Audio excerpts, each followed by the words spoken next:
સમગ્ર શિક્ષા સમાવેશી શિક્ષણ। મારું નામ કેસરી સિરાજભાઈ હુસેનભાઈ,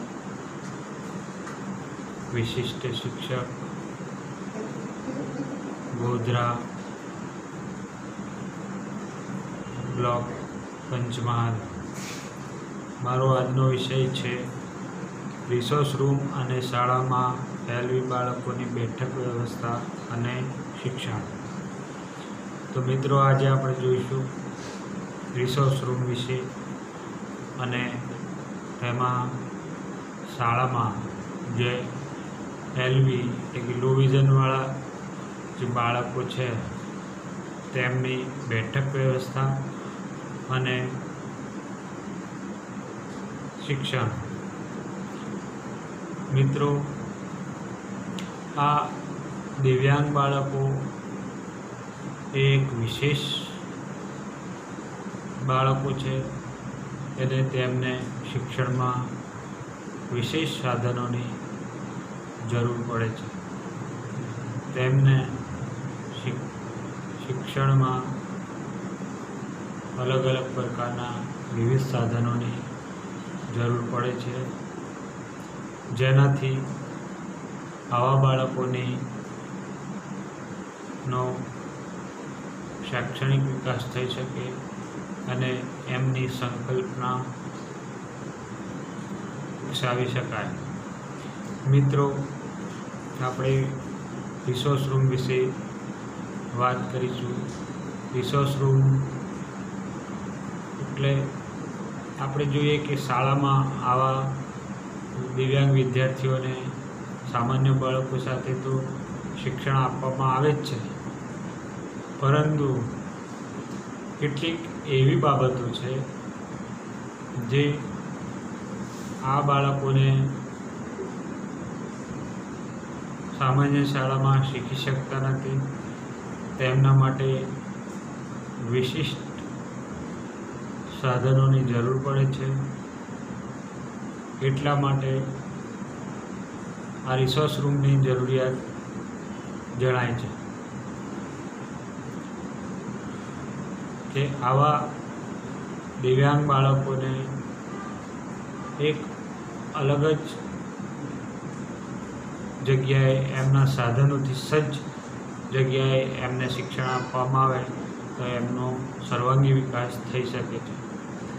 તો મિત્રો, આપણે જોઈશું કે રિસોર્સ રૂમ એટલે શું। તો રિસોર્સ રૂમ એ એક એવો સ્વચ્છ હવા ઉજાસવાળો બાધા રહિત વાતાવરણવાળો કે જ્યાં દિવ્યાંગ બાળકોના અભ્યાસક્રમ, સહઅભ્યાસક્રમ અને જમા અભ્યાસક્રમની પ્રવૃત્તિઓ માટે તાલીમબદ્ધ વિશિષ્ટ શિક્ષકો તેમજ સાધનોથી સુસજ્જ હોય તેવો રૂમ।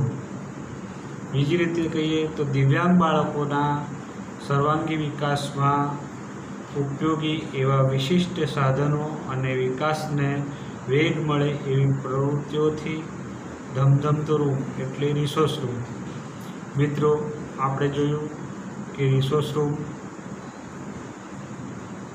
એટલે શું કે એક એવો અલાયદો રૂમ જેમાં દિવ્યાંગ બાળકોના વિવિધ સાધનો અને વિશિષ્ટ સાધનો એટલે કે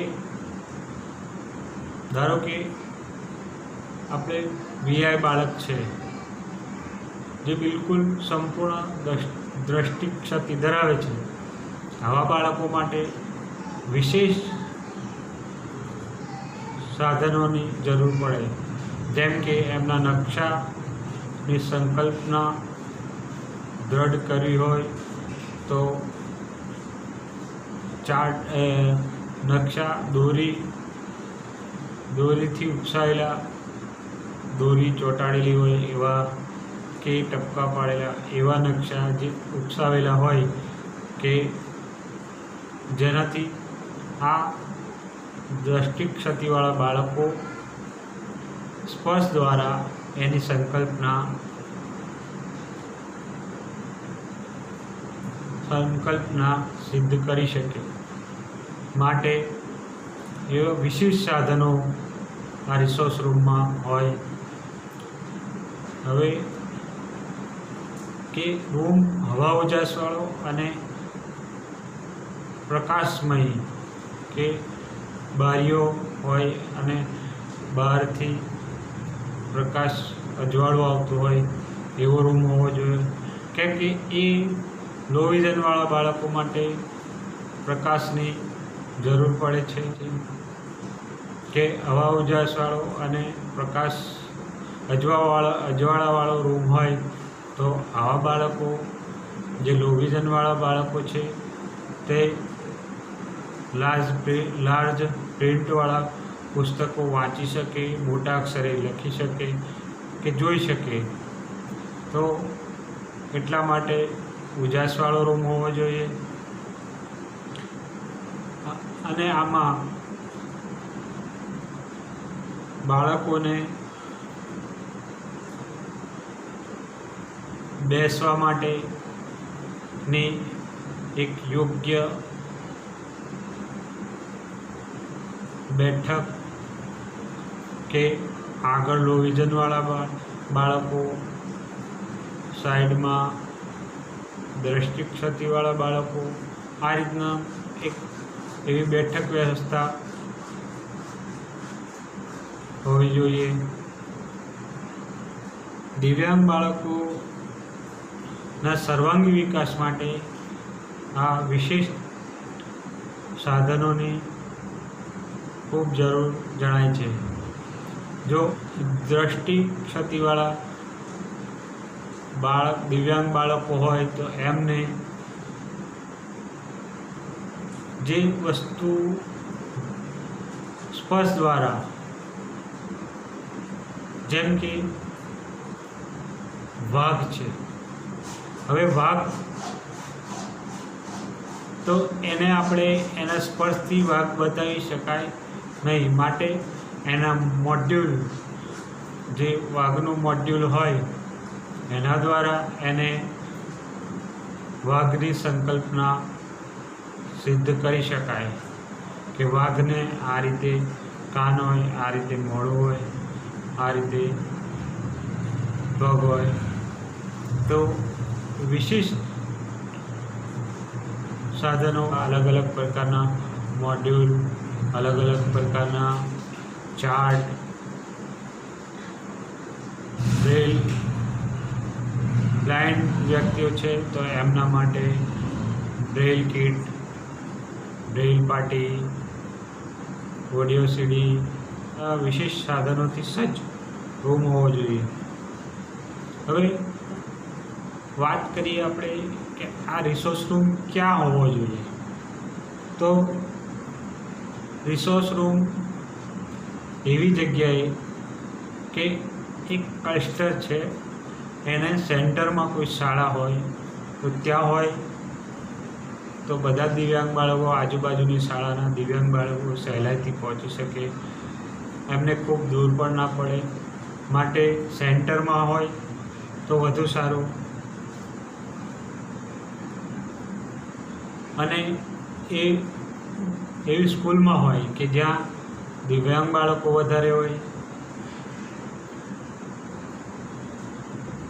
આ રિસોર્સ રૂમને માધ્યમિક શાળામાં જો ઓરડો હોય તો ત્યાં પણ રાખી શકાય. રિસોર્સ રૂમની જરૂરિયાત, કે હવે આ રિસોર્સ રૂમની જરૂરિયાત કેમ ઊભી થઈ? તો રિસોર્સ રૂમની જરૂરિયાત એટલા માટે કે દિવ્યાંગ બાળકો સમૂહમાં એક્ટિવિટી કરી શકે. શાળામાં વિશિષ્ટ શિક્ષક અઠવાડિયે કે 15 દિવસ એક મુલાકાત લેતા હોય છે. તો આવા બાળકોને સામાન્ય બાળકો સાથે તો અભ્યાસ કરે જ છે, પણ સામાન્યમાં પણ મર્યાદા હોય છે કે ત્યાં વર્ગમાં 40-50 જેવા બાળકો એક વર્ગમાં હોય. તો વર્ગ શિક્ષક આવા દિવ્યાંગ બાળકોનું ધ્યાન ન પણ રાખી શકે. એની કેટલીક સંકલ્પનાઓ દ્રઢ ના પણ કરી શકે, તો આવા બાળકોને રિસોર્સ રૂમ પર લઈ જવાથી એમને સારું એવું જ્ઞાન આપી શકાય. આવા જે સાધનો છે, જે વિશિષ્ટ સાધનો છે, જેમ કે ચિપકાવેલી હોય એવા નકશાઓ જે વજનમાં હોય અને મોટા હોય, અને એવા જ સાધનો જેને લઈ જવામાં મુશ્કેલી પડે, એ તૂટી જવાનો ભય હોય, એટલા માટે આ રિસોર્સ રૂમ પર બાળકોને લઈ જઈ અને આ સાધનોથી એમનું શૈક્ષણિક કાર્ય કરી શકાય છે. કદમાં મોટા તેમજ કિંમતી સાધનો હોવાથી આવા સાધનોને લઈ જવાથી ભાંગી કે તૂટી જવાનો ભય રહે છે. અને HI બાળકો હોય તો એમના માટે આ રિસોર્સ રૂમ પર ગ્રુપ હિયરિંગ એડ હોય, જેના દ્વારા એકી સાથે 5, 6, 7 બાળકોને શિક્ષણ કાર્ય કરાવી શકાય. MR બાળકો આવા રિસોર્સ રૂમ પર ચાર્ટ મોડલો દ્વારા એની સંકલ્પનાઓ સિદ્ધ કરી શકાય. હવે રિસોર્સ રૂમનું મહત્ત્વ, હવે આપણે રિસોર્સ રૂમનું મહત્ત્વ જોઈએ. દિવ્યાંગ બાળકો સામાન્ય બાળકો સાથે જે પ્રવૃત્તિઓ ન શીખી શકે તે રિસોર્સ રૂમ પર શીખવાડી શકાય.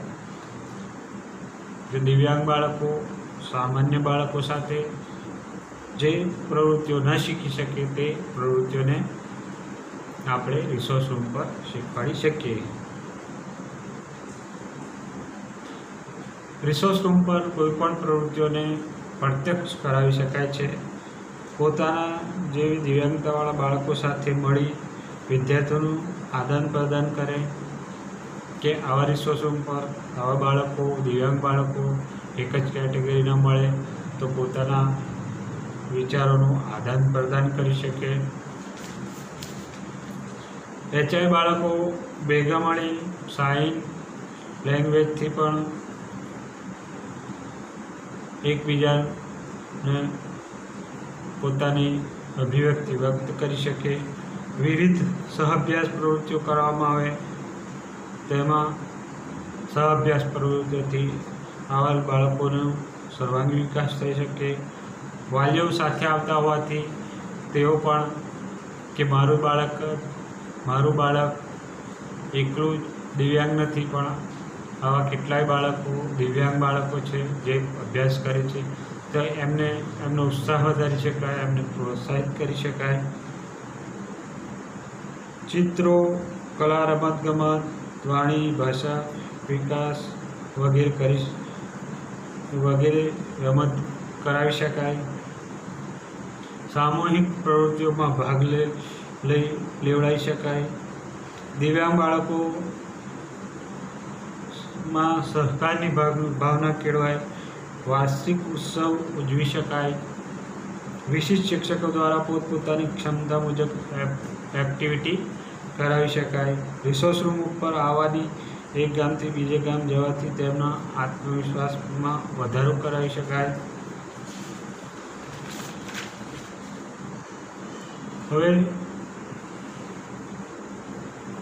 આપણે બીજા ભાગમાં આગળ જોઈશું.